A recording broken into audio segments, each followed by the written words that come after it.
मोक्ष ये नहीं है कि अब अगले जन्म में आप नहीं पैदा होंगे, बस यही आपका आखिरी जन्म है। मोक्ष ये है कि आप कितने निडरता से आप ये सत्य में जी पा रहे हैं कि हाँ, मैं ना केवल एक शरीर हूँ, बट मैं एक आत्मा हूँ। आप कितनी भी बुक्स पढ़ सकते हैं, 1,00,000-2,00,000 कितने भी किताब आपने पढ़ लिए हो, कितने बड़े बड़े गुरुओं से मिल लिए हो, लेकिन जब एक मौका आता है खुद मुंह खोलने का, उस समय पे आपके मुंह से क्या निकलता है? क्या कंप्लेंट्स निकलता है, क्या जजमेंट निकलता है, या कंपैरिजन इंटरफेरेंस की बातें निकलती है, या सत्य की बातें निकलती है? स्पिरिचुअलिटी में जीना क्या है? आप सिक्के को समझ लीजिए। एक सिक्के का पहलू है सच्चाई की खोज में जीना, यानी कि बहुत पुस्तकें पढ़ना, लोगों को सुनना, सज्जन सांगत्य, स्वाध्याय करना, ये एक तरफ है। और दूसरी तरफ वो निडरता, क्योंकि बहुत सारे मौके मिलते हैं डर में जीने के लिए। एनलाइटनमेंट पाने का आसान सूत्रों का एक ब्यूटीफुल गाना जो पत्री जी ने तेलुगु में बनाया है। माटलोनि सत्यमो।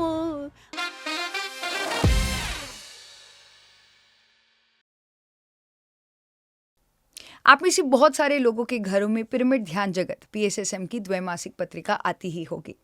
हर बारी इस पत्रिका में एक गुरु के ऊपर ज़रूर हम स्पॉटलाइट करते हैं, जिनके जीवन काल से, जिनके प्रवचनों से, जिनके प्रेजेंस से हम क्या क्या सीखते हैं, वो उसमें लिखा जाता है। भले वो मेहर बाबा जी के साइलेंस में उनके साधकों ने क्या सीखा, स्वामी शिवानंद जी के कार्यों से उनके साधकों ने डिवाइन लाइफ सोसाइटी को कितनी ऊंचाई तक पहुंचा पाए, या वो ओशो के शॉर्ट स्टोरीज के माध्यम से क्या क्या सीख हम ले सकते हैं।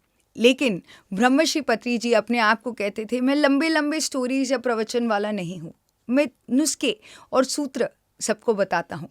और ये सूत्र और नुस्खे उन्होंने हमें म्यूज़िक, संगीत के माध्यम से अलग अलग तरीके से पहुँचाया है।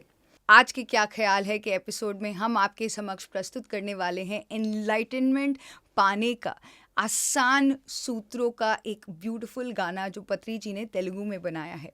बहुत सारे दर्शकों ने रिक्वेस्ट किया है कि अमूल्या अपने संगीत के माध्यम से ये ज्ञान हम सब तक पहुंचाए, तो आज हम शुरुआत करेंगे पत्री जी द्वारा रची गई नोटी लोनी मौनमो गाना। तो ये गाना मैंने पहली बार 2011 में 2010 में सुना था पत्री जी के मुख से। तेलुगु में होगा, हम आपको टाइम टू टाइम संधि विच्छेद करके समझाएंगे इसका मतलब क्या है। नोटिलोनि मौनमो मनसुलोनि शून्यము దాని పేరు ధ్యానము ధ్యానము ధ్యానము నోటిలోని మౌనము।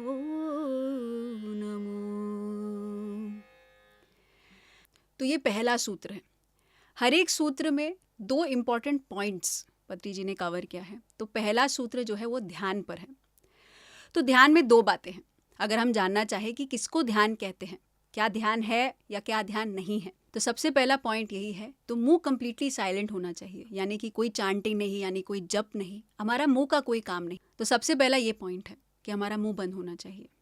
दूसरा पॉइंट है, जो हमारा मन है, जो विचारों का भंडार है, उसको बंद होना चाहिए, यानी शून्य में होना चाहिए, 0 स्टेट में होना चाहिए। और जो माध्यम है वो 0 स्टेट में जाने का, वो है हमारी सांसें। तो इसलिए हमारा जो मन है कंप्लीटली बंद होने को ध्यान कहते हैं। जो हम माइंडफुल है, जैसे मैं पानी पी रही हूँ या मैं गाना गा रही हूँ। कई लोगों को लगता है मेरा वॉकिंग ही मेरा ध्यान है, मेरा म्यूज़िक ही मेरा ध्यान है, या मेरा काम ही मेरा ध्यान है। इसको एक्चुअली पत्री जी ने सूत्र में बताया है कि ये ध्यान नहीं है। जब हमारा मन एक्टिव है, एक कार्य में लीन है, उसको हम ध्यान नहीं कहते, उसको माइंडफुलनेस कहते हैं।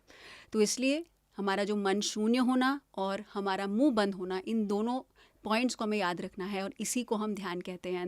तो जो हम आनापानसति ध्यान करते हैं, हमारे मुंह से कोई उच्चारण नहीं होता और हमारा मन सांसों के द्वारा शून्य हो जाता है, इसको हम ध्यान कहते हैं। एक्चुअली मैं इसमें ऐड करना चाहूँगी कि जब हम बोलते हैं मन विचार शून्य हो जाना, यानी कि कोई भी एक्सटर्नल स्टिम्युलस हमारे मन को प्रभावित नहीं कर सकता। जैसे कि अगर हम म्यूज़िक मेडिटेशन भी करते हैं, वो म्यूज़िक हमें एनेबल करता है एक मेडिटेटिव स्टेट में जाने के लिए, यानी कि मन शून्य स्थिति में लेके जाने के लिए।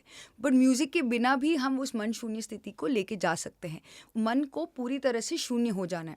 फॉर एग्जाम्पल, अगर हम कोई गाइडेड मेडिटेशन सुनते हैं, या हम कोई संकल्प मेडिटेशन करते हैं, या कोई विजुअलाइजेशन करते हैं, जब हमारा मन एक्टिव एक्टिव है अपने आप को मोल्ड करने के लिए, दैट इज़ नॉट मेडिटेशन।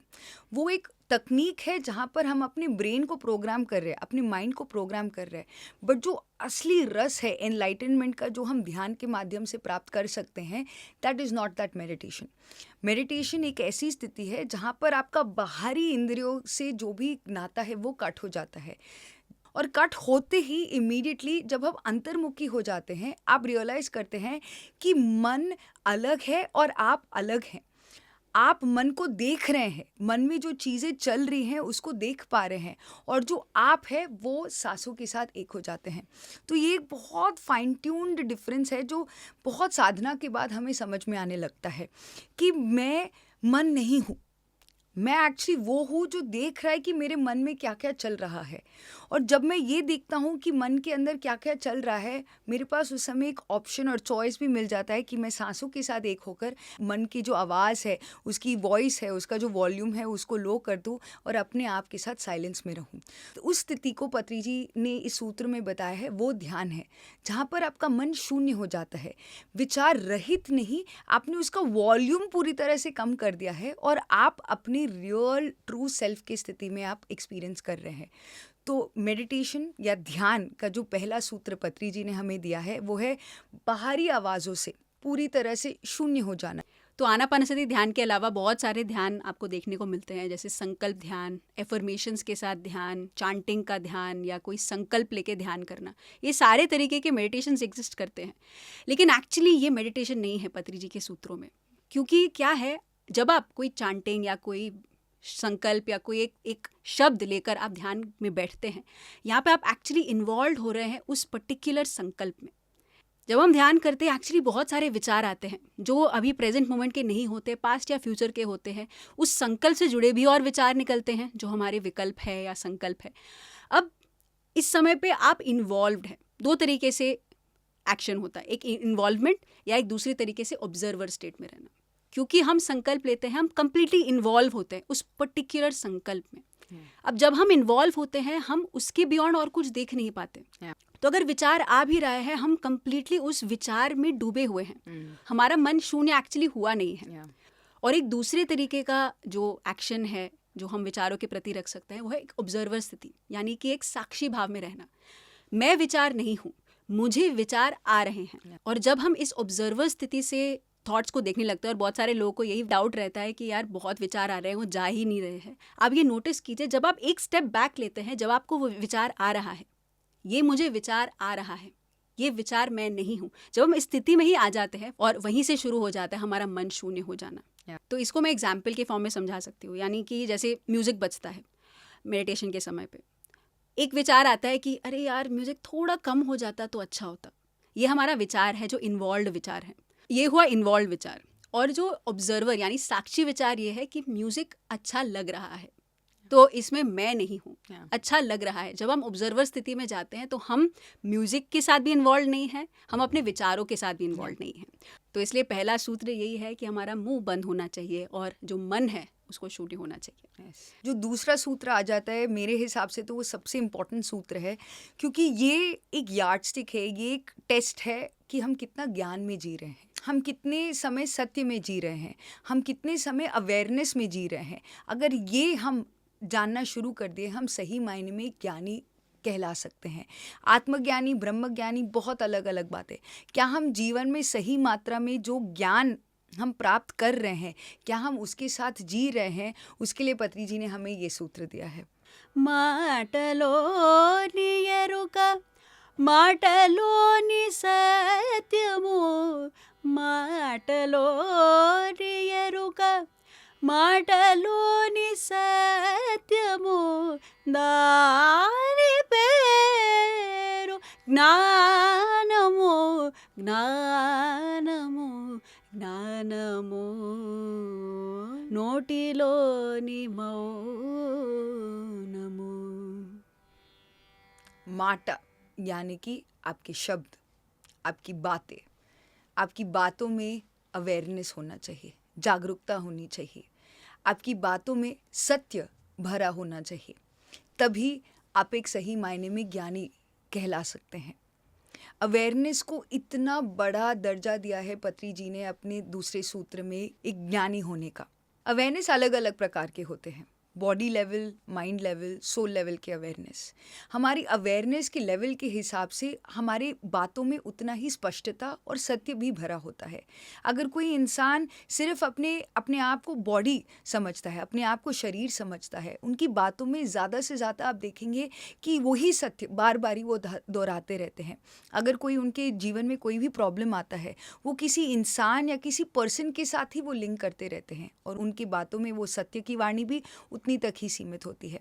अगर कोई माइंड लेवल पे इंसान अपना ज़्यादा से ज़्यादा समय जी रहा है और वो माइंड लेवल अवेयरनेस में ही वो जी रहा है, तो he will have his conversations are more related to power. उसका कॉन्वर्सेशन मोर रिलेटेड टू अपने इमोशंस होंगे और वो अपने जीवन की हर एक परिस्थिति को भी उसी लेंस से देखेगा और उसकी बातों में भी वो वही ज्ञान दिखाता रहेगा। और अगर कोई सोल लेवल अवेयरनेस में जी रहा है, यानी कि मैं शरीर नहीं आत्मा हूँ, जीवन केवल एक अनुभव के लिए हम जी रहे हैं, एक अनुभव मात्र ही हम एक आत्मा के स्तर पर जी रहे हैं, तो उनकी बातों में जो सत्य है वो अलग तरीके से झलकती है।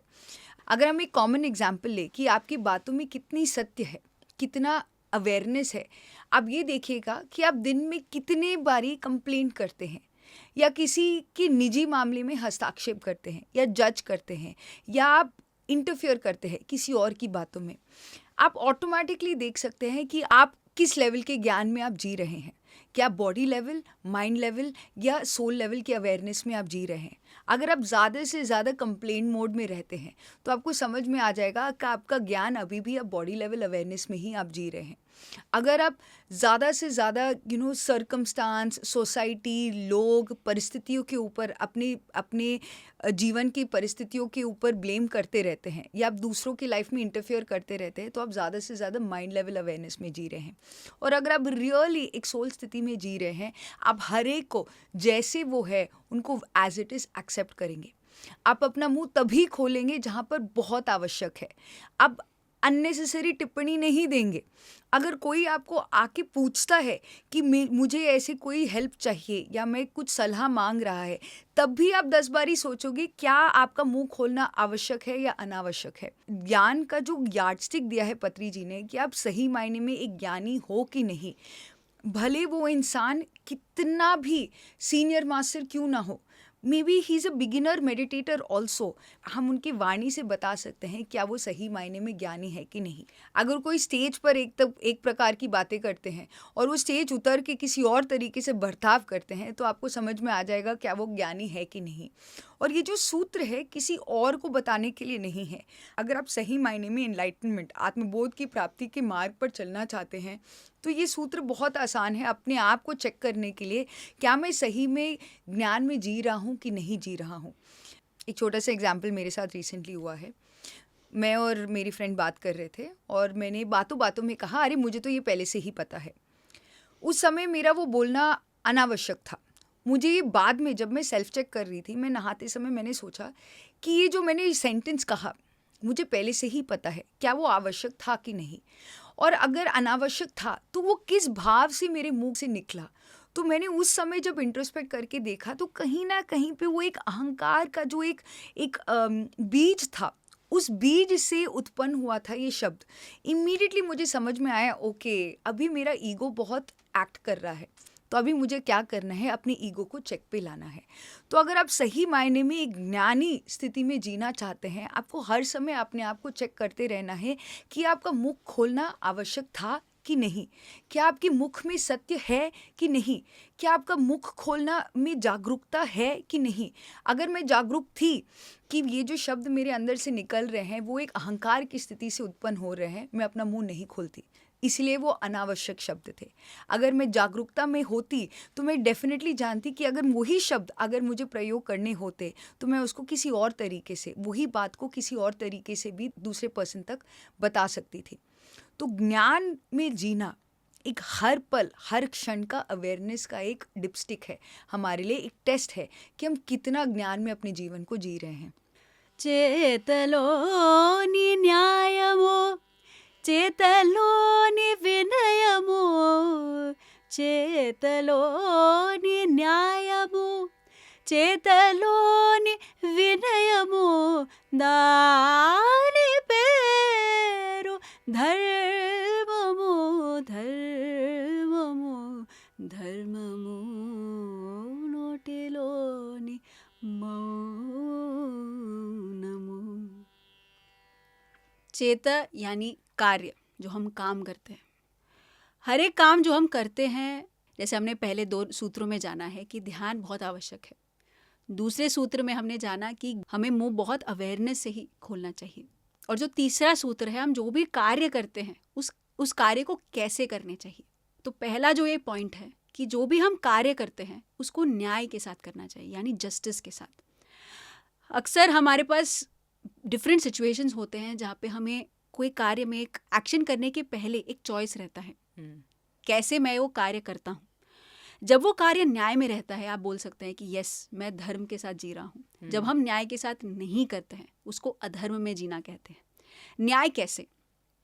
हर एक क्षण में, जब हम एक माँ हो सकते हैं, हम एक टीचर हो सकते हैं, हम एक बिजनेसमैन हो सकते हैं, हमारे आसपास लोग रहते हैं, हम 2 लोगों के बीच में कैसे न्याय करते हैं, उससे समझ में आता है क्या आप धर्म में है कि नहीं। तो जैसे एक माँ के 2 बच्चे हैं, एक लड़का है और एक लड़की। अगर माँ ज़्यादा लड़के को पसंद करते हुए लड़की के प्रति अन्याय करते हैं, तो वो भी अधर्म में जीना है। जो अक्सर हम देखते हैं घरों में कि कई लोग चाहते हैं कि केवल एक लड़का पैदा होना चाहिए, लड़की नहीं पैदा होना चाहिए। वो थॉट ही आना अन्याय है, अधर्म है। और जब बच्चा पैदा होता है, वो 2 बच्चों के बीच में हम कैसे बंटवारा करते हैं, क्या वो न्याय के साथ करते हैं, क्या वो न्याय के साथ नहीं करते हैं, वो भी समझ में आता है क्या वो धर्म में है या नहीं। तो ये केवल अपने बच्चों में ही नहीं, दूसरे बच्चों में भी। मेरी जॉइंट फैमिली में रह रहे हैं और जॉइंट फैमिली में अपने बच्चों को अलग से देखना और दूसरे बच्चे को अलग तरीके से देखना, वो भी सही नहीं है। और अगर हम स्कूल में जाते हैं और हम देखते हैं कि नहीं, मेरे बच्चे को ज़्यादा मिलना चाहिए, उसको कम मिलना चाहिए, ये विचार या ये एक्शन में लाना ही अधर्म में जीना है। तो सबसे पहले चेक करना ज़रूरी है, क्या मैं न्याय में हर एक कार्य, हर एक क्षण में हमारे पास चॉइस रहता है, क्या वो जो चॉइस हमारे पास हाथ में है वो न्याय के साथ है कि नहीं। ये आपके घर में भी हो सकता है कि आपके घर में काम वाला या काम वाली बाई हो सकती है। मे बी एक आरोप किसी ने लगा दिया हो कि उन्होंने चोरी किया है, ना जानते हुए क्या सच है क्या नहीं है। अगर हम बिना न्याय के एक्शन करते हैं, बस फ्लो में कर देते हैं, वो जान लीजिए वो अधर्म है। क्योंकि हर कार्य में एक अवेयरनेस रहना बहुत ज़रूरी है, एक न्याय होना ज़रूरी है। चेक करना कि उस समय पे क्या जो चीज़ हुआ था, क्या वो सच में हुआ था, क्या वो चोरी हुई थी नहीं हुई थी, या कुछ खो गया नहीं खोया था, उसके डेप्थ में जाना ज़रूरी है। अगर हम एक एक्शन बिना न्याय के करते हैं और बिना चेक किए करते हैं, तो वही अधर्म है। और दूसरा पॉइंट जो बहुत बहुत ज़रूरी है, बहुत सूक्ष्म चीज़ है, और वो है विनय, यानी कि विनम्रता। यानी हम कैसे हम्बलनेस से हर कार्य को करते हैं। हम शुरुआत में बहुत हम्बल रहते हैं किसी भी चीज़ के लिए। अगर हम जैसे ध्यान में भी, हम पहली बार ध्यान सीखते हैं या कोई हमें ध्यान सिखाता है, बहुत बहुत विनम्रता से हम करते हैं, हम सीखते हैं। मे बी घरों में जैसे हम जो हमारे से ऊंचे हैं, जो हमारे पोजीशन या हमारे स्टेटस से थोड़े ऊंचे हैं, उनसे विनम्रता से बात करते हैं। और हमारे जो नीचे हैं, भी हमारे घर के काम करने वाले क्यों ना हो, घर वाले क्यों ना हो, हम विनम्रता से नहीं बात करते। तो ये जो एक्शन है विनम्रता, यानी कि एक हम्बलनेस के साथ एक्शन करना, हम जब नहीं करते हैं वो भी अधर्म है। कई कार्यों से, क्योंकि हमें लगता है कि हम ज़्यादा जानते हैं, जब हम अपने आप को ऊंचा समझते हैं, सुपीरियर कॉम्प्लेक्सिटी बोल सकते हैं, और इसको सुपीरियॉरिटी कॉम्प्लेक्स भी बोलते हैं। जब हम अपने आप को ज़्यादा समझते हैं, हम दूसरे बंदे को थोड़ा नीचे रखते हैं ताकि हम पावरफुल फील कर सकें। ये अक्सर हमारे डे टू डे लाइफ में हम देखते ही हैं, हमारे फ्रेंड्स में देख सकते हैं, हमारे घरों में देख सकते हैं, हमारे ऑफिस स्पेस में देख सकते हैं, या हम आसपास में मेट्रो में या ट्रेन में या ऑटो में या टैक्सी में हम देखते हैं। हम जहाँ घूमते हैं हमारे आसपास ये ऊंच नीच दिखाई देती है। अगर हम किसी को भी रिस्पेक्ट या विनम्रता से नहीं ट्रीट करते, तो जान लीजिए आप अधर्म में जी रहे हैं। हम जिस भी कारण से हमारे सोल डिज़ाइन में हमने कुछ पात्र चूज़ किए हैं, मे बी आप मेरे से बड़े हैं, मैं छोटी हूँ, मे बी मेरे पास थोड़े पैसे ज़्यादा है तो मैं इस पोजीशन में हूँ, मेरे पास कम पैसे, मे बी वो काम करना पड़ रहा हो किसी को, तो वो सोल डिज़ाइन है। अब ये नहीं है कि मैं हमेशा रिच ही रहूँगी, मैं हमेशा पुअर ही रहूँगी, या मैं हमेशा हाई लेवल पे एक पोस्ट में ही रहूँगी और कभी मेरे से छोटे लोगों को मैं ऐसे ही बर्ताव रखूँगी। जब हम ये चूज़ करते हैं कि हम किसी और के साथ अलग व्यवहार करते हैं, तो ये जान लीजिए आप अधर्म में जी रहे हैं। क्योंकि विनम्रता, विनय में रहना बहुत बहुत ज़रूरी है। और ये चीज़ हमने पत्री जी से सीखा है। एक एग्जाम्पल देती हूँ, ये एक मास्टर से मैंने सुना था। तो विशाखापट्टनम में एक मास्टर है जो बहुत अच्छे अच्छे पिरामिड्स बनाते हैं। उनके जो पिताजी हैं उनको बिल्कुल पसंद नहीं है कि वो पिरामिड्स बना रहे हैं, अपना जो पढ़ाई है वो छोड़कर पिरामिड्स बना रहे हैं, उनको बिल्कुल अच्छा नहीं लगा। तो हमेशा मुंह से केवल कंप्लेंट्स निकलते रहते हैं कि क्या बेकार है कर रहे हैं, ये क्यों किया है, पत्री जी ऐसे ही हैं, ये बेकार की चीज़ें क्यों कर रहे हैं। ये टाइम टू टाइम हर एक मास्टर को जिनसे भी मिलता है वो केवल कंप्लेंट्स निकालते थे। तो यही जो बच्चा है, उन्होंने एक पिरामिड बना दिया अपने छत पर। तो उस पिरामिड के इनॉग्रेशन के लिए पत्री जी को उसने इन्वाइट किया। तो जब पत्री जी को इनवाइट किया तो पत्री जी तो सभी के साथ एक ही बर्ताव करते हैं। तो ये मास्टर को एक्चुअली समझ में नहीं आया कि वो कैसे बर्ताव करेंगे, क्योंकि ये तो कंप्लेन करने वाले में से एक है। पत्री जी को क्या बोलेंगे समझ में नहीं आ रहा था। जैसे छत पर आए, लाइन में सभी लोग पत्री जी से मिलना चाहते थे, उन्होंने हाथ आगे किया, सबको शेक हैंड किया। और जब उस बंदे तक आए, उस पिताजी के पास आए, वो डायरेक्टली सर ने उनके पैर छू लिए। तो जब उन्होंने पैर छू लिए, वो बंदा कंफ्यूज ही हो गया, क्या मैं बोलूँ क्या, ये तो अलग हो गया। तो डायरेक्टली उन्होंने उनके पैर छू लिए और उन्होंने बोला सो सॉरी सर, मैंने बहुत अलग समझा आपको। जब हम विनम्रता के साथ बर्ताव करते हैं, कोई भी बंदा पिघल जाता है। एक और एग्जाम्पल है, ब्यूटीफुल एग्जाम्पल है, जो अक्सर हमारे घरों में दिखता ही है कि हम वेजिटेरियन हो जाते हैं लेकिन आपके फैमिली मेम्बर्स वेजिटेरियन नहीं होते। तो एक मेडिटेटर थी जो सारे प्रोग्राम्स अटेंड करने के बाद घर जाती हैं। तो मन ही मन में उन्होंने डिसाइड कर लिया कि मैं नॉनवेज नहीं बनाऊंगी। और ये सूत्र भी उन्होंने सुन लिया कि विनम्रता से ही आप धर्म में जीते हैं, मैं अधर्म तो काम नहीं कर सकती। तो वो घर गई, उनके हस्बैंड सोफ़ा पर बैठे हुए थे और उनको पता था खाना बनाने का टाइम हो गया है। तो डायरेक्टली एंटर करते हुए वो डायरेक्टली उनके पैर छू लिए, कि बोल दिया कि प्लीज़ माफ़ कर दीजिए, बट मैं ये कुछ भी करवा लो आप मेरे से, बट ये एक काम मैं नहीं कर सकती। वो हस्बैंड भी कंफ्यूज हो गए, उनको समझ में नहीं आया करना क्या था, हो क्या रहा है। और डायरेक्टली वो कंफ्यूज होकर बोला कोई बात नहीं, बनाने की कोई ज़रूरत नहीं है। क्योंकि जब हम अपना सत्य आगे रखते हैं, ऑटोमेटिकली यूनिवर्स भी एक्चुअली आपको सपोर्ट करता है उस धर्म का पालन करने के लिए। और वो मास्टर ये भी बोली कि नहीं, मदर इन लॉ बोलेगी कि बनाना ही पड़ेगा, नहीं कोई बात नहीं, मैं उनको समझा लूँगा करके वो पति बोलता है। तो देखिए, जब हम एक्चुअली विनम्रता के साथ आगे बढ़ते हैं, हमें सभी सपोर्ट करने के लिए रेडी है और हम धर्म में जी सकते हैं। हमें अधर्म काम करने की कोई ज़रूरत नहीं है। हमारी धर्म ही हमारी स्वयं की रक्षा करता है, इसलिए धर्मो रक्षति रक्षिताः बताया गया है। जब हम न्याय में जी रहे हैं, जब हम विनम्रता से जी रहे हैं, तो ऑटोमेटिकली हम धर्म के साथ है। और जब हम धर्म के साथ है तो आप निश्चिंत रहिए, क्योंकि कभी ना कभी आपको उसके प्रति जो उसका फल है, वो न्याय का फल है, आपको मिलेगा ही मिलेगा। जब तक हम धर्म में जी रहे हैं, nature is always going to support us. जिस दिन आप अधर्म में जीना शुरू करते हैं तो ऑटोमेटिकली वो सारा कर्म का फल आपको बेयर करना ही पड़ेगा। तो अक्सर बहुत सारे लोग का ये भी प्रश्न रहता है कि जब वो ध्यान में आते हैं, क्या मेरा कर्म का प्रक्षालन हो जाएगा, क्या मुझे मेरे पास्ट लाइफ के जो नेगेटिव कर्मास है वो कम हो जाते हैं। ना केवल ध्यान से, पर ध्यान, ज्ञान और धर्म में जब हम जीना शुरू करते हैं तो डेफिनेटली जो हमारे पास्ट लाइफ के जो इफ़ेक्ट्स हैं वो कम हो जाते हैं। क्योंकि इस पल में हम चूज़ कर रहे हैं, भले हमारे साथ जो भी नेगेटिव या जो भी ऑपोजिट एक्सपीरियंसेस हम क्यों नहीं ले रहे हो, क्योंकि अगर आपके जीवन में हो रहा है, आइदर वो आपको कुछ सिखाने के लिए आए हैं या वो आपको कर्मा को बैलेंस करने के लिए आए हैं। जिस सिचुएशन में आप किस तरीके से उस सिचुएशन में आप बर्ताव करते हैं, वो डिटर्मिन करता है कि आप सही मायने में कितनी आत्मस्थिति में जी रहे हैं। धर्म में जीना ये भी बहुत इम्पॉर्टेंट है समझना कि हम किसी चीज़ का विश्लेषण भी ज़्यादा ना करें। हम अक्सर अच्छे कार्य करने के लिए या अच्छा बनने के लिए, एक नेक इंसान बनने के लिए बहुत ज़्यादा ओवर एनालिसिस में भी चले जाते हैं, जो बिल्कुल आवश्यक नहीं है। जब हम धर्म में जीते हैं, हम इस मोमेंट में जीते हैं और अगले मोमेंट को पास्ट मोमेंट से कनेक्ट ना करके उस मोमेंट को एज इट इज़ जिएंगे। अगर हम न्याय का एग्जाम्पल बताएं धर्म के पर्सपेक्टिव से, आपने पिछले 20 सालों में क्या गलत किया वो मायने नहीं रखता। आप इस पल से क्या डेमॉन्स्ट्रेट कर रहे हैं सत्य में जीने के लिए, वो यूनिवर्स आपको समझ के बोलेगा कि आपने पास में जितने भी पापों के कार्य क्यों ना किए हो, आपको उसका पश्चाताप तो करना ही पड़ेगा। बट इस पल में जब आप पुण्य का कार्य करना शुरू कर देते हैं, वो अकाउंट ऐड करना शुरू कर देते हैं।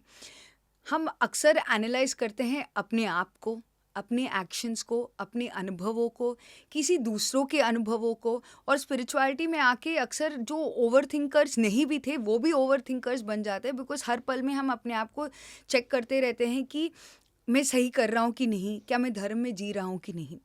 तो धर्म सूत्र का ये भी सिद्धांत है कि आप एनालाइज ना करें, आपके ध्यान के अनुभव, आपकी स्वप्नावस्था में जो अनुभव हो रहे हैं या आपके जीवन में जो भी अनुभव हो रहा है उसको एज इट इज़ एक्सेप्ट करें। धर्म में रहने का ये भी एक सूत्र है कि आपके जीवन में जो भी हो रहा है उसको स्वीकारना, एनालाइज नहीं करना कि क्या सही है क्या गलत है, बिकॉज जो सही गलत है वो तो एक सोल के स्टेट में डिसाइड किया जाता है, ना केवल आपकी सिंगल इंडिविजुअल एक्शंस के प्रति।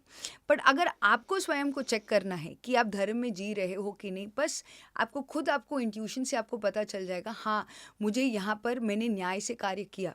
Can be as simple as, अगर कभी कभार आपको बोलना पड़ जाए कुछ चीज़, मे बी आपको उस समय बुरा लग रहा हो, बट आपको मन ही मन में पता है नहीं मुझे यहाँ पर बोलना इम्पोर्टेंट था, इसलिए मैं वहाँ पर बोली। और धर्म में जीते जीते जीते जिसके लिए हम अनेक अनेक अनेक जन्म लेते हुए इस धरती पर आए हैं, इस जीवन को, इस शरीर को हमने धारण किया है, वो है मोक्ष।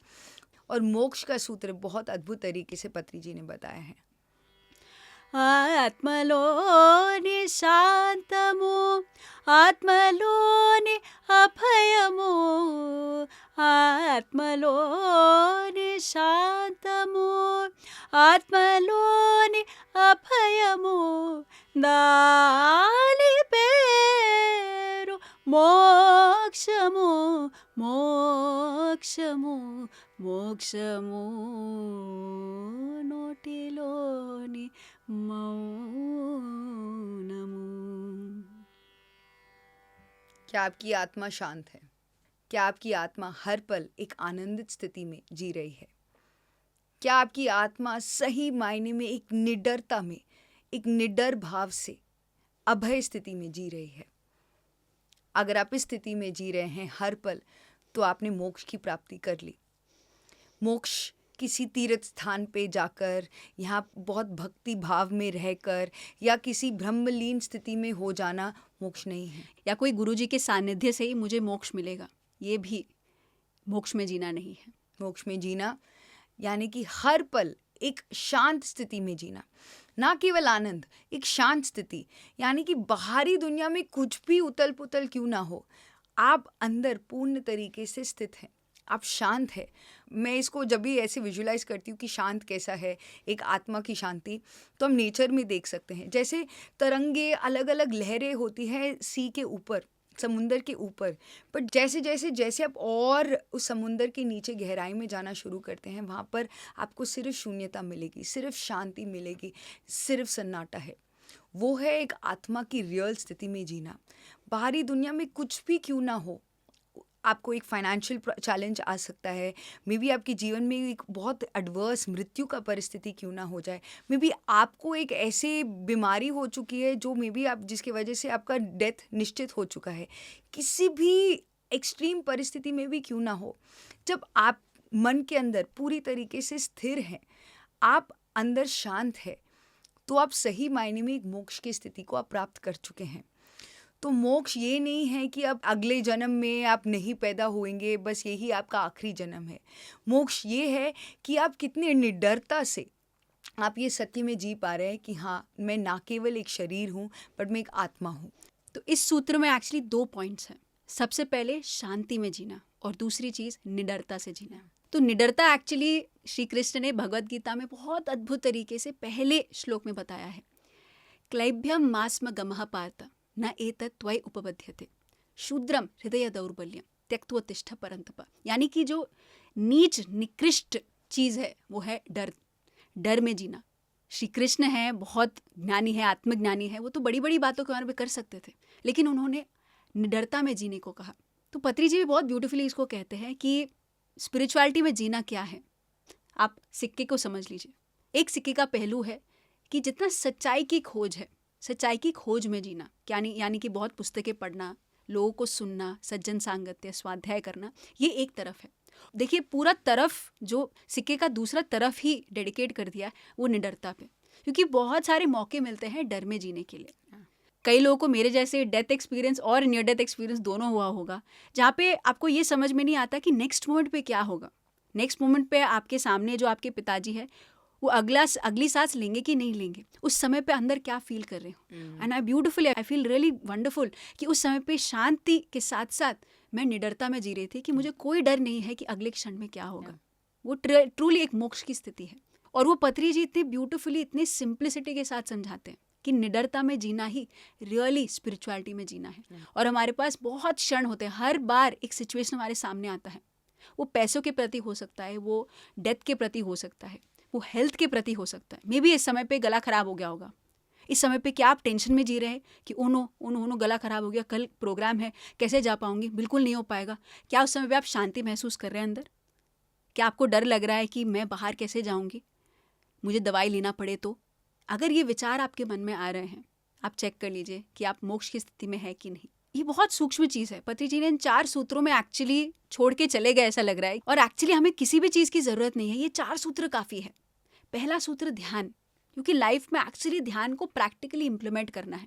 और इतनी क्लैरिटी भी दे दी कि कैसा ध्यान की पद्धति होती है। मुंह बंद होना चाहिए और मन शून्य होना चाहिए। और दूसरी चीज़ है ज्ञान। हम इतने पुस्तकें पढ़ते हैं, हम इतना टीवी देखते हैं, हम इतना ज्ञान पाते हैं। ज्ञान कैसा ज्ञान है? ज्ञान जितना भी पढ़ लिया हो, कितनी भी बुक्स आपने पढ़ ली हो, मे भी 1,00,000 2,00,000 किताब पढ़ लिए हो, लेकिन जब मुंह खुलता है, कैसे खुलता है? और मुंह से जो शब्द निकलते हैं, पहले तो अवेयरनेस के साथ निकलना चाहिए। और दूसरी चीज़, क्या वो सत्य में जी रहे हैं? आप कितनी भी बुक्स पढ़ सकते हैं, 1,00,000 2,00,000 कितने भी किताब आपने पढ़ लिए हो, कितने बड़े बड़े गुरुओं से मिल लिए हो, लेकिन जब क्षण आता है, जब एक मौका आता है खुद मुंह खोलने का, उस समय पे आपके मुंह से क्या निकलता है? क्या कंप्लेंट्स निकलता है, क्या जजमेंट निकलता है, या कंपैरिजन इंटरफेरेंस की बातें निकलती है, या सत्य की बातें निकलती हैं? तो सबसे पहले ये चेक करना है अवेयरनेस के साथ। और दूसरी चीज़, और हर एक बात में सत्य होना चाहिए। और तीसरी चीज़ है धर्म। टू डू और not to do is $1 million question. क्या करूँ क्या ना करूँ, ये कैसी मुश्किल है। तो पहली चीज़ जो हमें चेक करना चाहिए, क्या उसमें न्याय है, क्या वो जस्टिस में है। और दूसरी चीज़ है, क्या वो विनम्रता, जो भी हम कार्य करते हैं, एक अपनी ईगो को साइड करके वो कार्य करना, ना सोचना कि मैं कुछ बड़ा हूँ या छोटा हूँ। और चौथी चीज़, जिसके लिए हम एक्चुअली तीर्थ यात्रा करते हैं, गुरुओं से मिलते हैं ताकि हमें मोक्ष की प्राप्ति हो जाए, इसलिए हम गुरु की तलाश में चले जाते हैं। लेकिन मोक्ष किसी गुरु से नहीं मिलेगी, मोक्ष आपके खुद के आत्म की स्थिति से मिलेगी। और आत्म स्थिति कैसी होनी चाहिए? सबसे पहले शांत होना चाहिए, हमारे अंदर ही अंदर, बाहर कुछ भी क्यों ना हो, शांति में जीना। और दूसरी चीज़, निडरता में जीना। हर क्षण में मैं उस सिचुएशन को फेस कर सकता हूँ, ये जानना, ये आत्मस्थिति में जीना है, ये मोक्ष में जीना है। तो इतनी ब्यूटीफुली, क्या ख्याल है कि इस एपिसोड में पत्री जी के सूत्रों को हमने जाना और इसको इम्प्लीमेंट कैसे करना है ये भी सीखा। कमेंट करके ज़रूर बताएं कि आपने और क्या क्या नई चीज़ें पत्री जी से सीखा, या इस सूत्र में क्या क्या चीज़ें आप पालन करना चाहते हैं या कर रहे हैं। हमें कमेंट करके ज़रूर बताएं। तो अगर आप हमें टीवी पर देख रहे हैं तो यूट्यूब ज़रूर हमारा सब्सक्राइब करें, और अगर आप यूट्यूब पर देख रहे हैं तो सब्सक्राइब बटन दबाया कि नहीं दबाया, आप ज़रूर चेक करें। हमारे साथ ऐसे ही बने रहिए, आपके कमेंट्स हम पढ़ते रहते हैं, हमें कमेंट करके ज़रूर बताते रहें। Thank you.